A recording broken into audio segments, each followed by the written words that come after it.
હર્ષ પટેલે ભોપાલ ખાતે અગ્નિવીરની તાલીમ પૂર્ણ કરી. પંજાબ ખાતે થશે પોસ્ટિંગ. દેશ સેવાનો જજ્બો. અંકલેશ્વરનો યુવાન અગ્નિવીર બની માતૃભૂમિની સેવામાં જોડાયો. તાલીમ પૂર્ણ કરી વતન આવતા ભવ્ય સ્વાગત. અંકલેશ્વર તાલુકાના અંદારા ગામ ખાતે આવેલ ડી13 અશોક વાટિકા સોસાયટીમાં રહેતા અને દેશ સેવાનો ઉત્કૃષ્ટ જજ્બો ધરાવતા યુવાન હર્ષ પટેલે ભારતીય સેનામાં અગ્નિવીર તરીકે પસંદગી પામીને સમગ્ર વિસ્તારનું નામ રોશન કર્યું છે. દેશની રક્ષા માટે કટિબદ્ધ થયેલા હર્ષ પટેલે મધ્યપ્રદેશના ભોપાલ ખાતે આર્મીના તાલીમ કેન્દ્રમાં સતત 8 મહિનાની અત્યંત કઠિન અને સઘન શારીરિક તેમજ માનસિક તાલીમ સફળતાપૂર્વક પૂર્ણ કરી છે.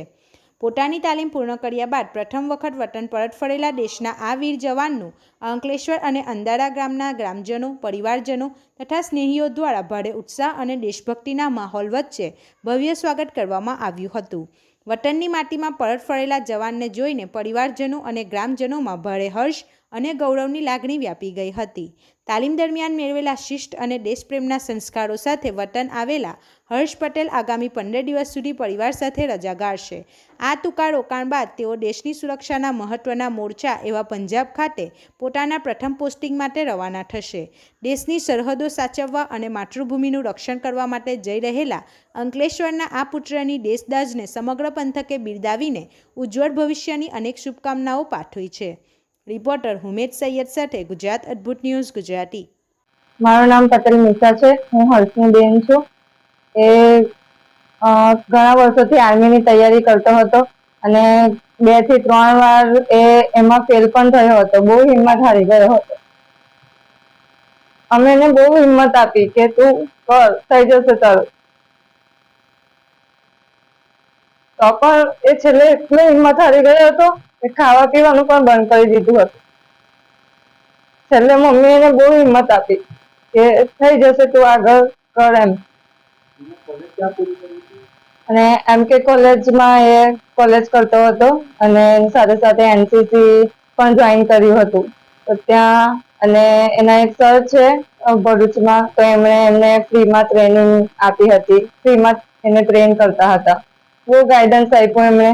તો છેલ્લે એને આર્મીનું ફોર્મ ભર્યું અને પછી એમાં એનું પહેલા એનું એક્ઝામ આવી. એક્ઝામ એને પાસ કરી. પછી એનું મેડિકલ આવ્યું તો મેડિકલ પાસ કર્યું. પછી એનું મેરિટમાં તો પણ પહેલા એક મેરિટમાં ના આવ્યું નામ, બીજા મેરિટમાં એનું નામ આવ્યું.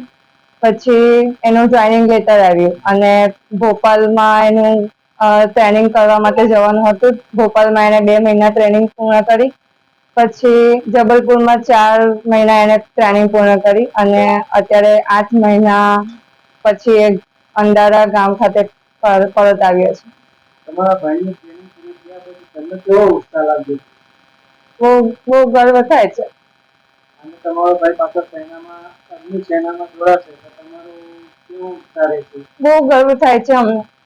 તમારા ભાઈને દેશ માટે કેવું રક્ષક કરશે? We are proud of you. જે કરશે તે સારું જ કરશે. મારું નામ પટેલ સલકીશભાઈ છે. હું MK કોલેજમાં અભ્યાસ કરતો હતો. સાથે સાથે NCCમાં હું તાલીમ લેતો હતો અને હું તાલીમ લેતા સાથે સાથે કેટલા વર્ષોથી આર્મીની તૈયારી કરતો હતો. તેમાં મેં 2025માં આર્મીનું ફોર્મ ભર્યું હતું. પછી ત્યારબાદ મેં રિટર્ન એક્ઝામ ક્લિયર કરી. પછી ફિઝિકલ ટેસ્ટ ક્લિયર કર્યો અને પછી મેડિકલ ક્લિયર કર્યો. ફાઇનલી મારું ફાઇનલ મેરિટ લિસ્ટમાં મારું નામ આવ્યું ને ત્યારબાદ હું ટ્રેનિંગ સેન્ટર માટે રવાના થયો હતો ને મેં મારી 2 મહિનાની ટ્રેનિંગ ભોપાલમાં ને ત્યારબાદ જબલપુરમાં એડવાન્સ ટ્રેનિંગ પૂર્ણ કરી હતી. ત્યારબાદ હું ટ્રેનિંગ પૂર્ણ કરીને કસમ પરત પૂર્ણ કરીને હું મારા અંદારા ગામ વતન ખાતે પાછો ફર્યો હતો. જ્યોતિબેન અલ્કેશભાઈ પટેલ બોલું. હર્ષમાં દીકરો છે. એને 10મા ધોરણથી એને બહુ ઈચ્છા હતી આર્મીમાં જવાની. એક્ઝામ આપી. એક એક્ઝામ ફેલ થઈ ગયો તો હિંમત હારી ગયો તો એને બહુ હિંમત આપી કે જ્યાં વાંધો નહીં નંબર લાગી જશે તો હિંમત આપી. એને 4થા મહિનામાં નંબર લાગી ગયો. પછી એને ડિસેમ્બરમાં એનું જોઈનિંગ લેટર આવી ગયો. પછી પંજાબ ગયો, સોરી એટલે ભોપાલ ગયો 2 મહિના. પછી એનું અમૃતસર ગયો 4 મહિના 5 મહિના. ત્યાં આગળથી ટ્રેનિંગ ખતમ કરીને હમણાં આવ્યો છે. હવે પંજાબ જવાના છે, અમૃતસર. એની 30 તારીખની ટિકિટ છે. જય હિન્દ. આપણી આસપાસ બનતી ઘટનાના સમાચાર જોવા માટે ગુજરાત અદ્ભુત ન્યૂઝ ગુજરાતીને લાઈક કરો.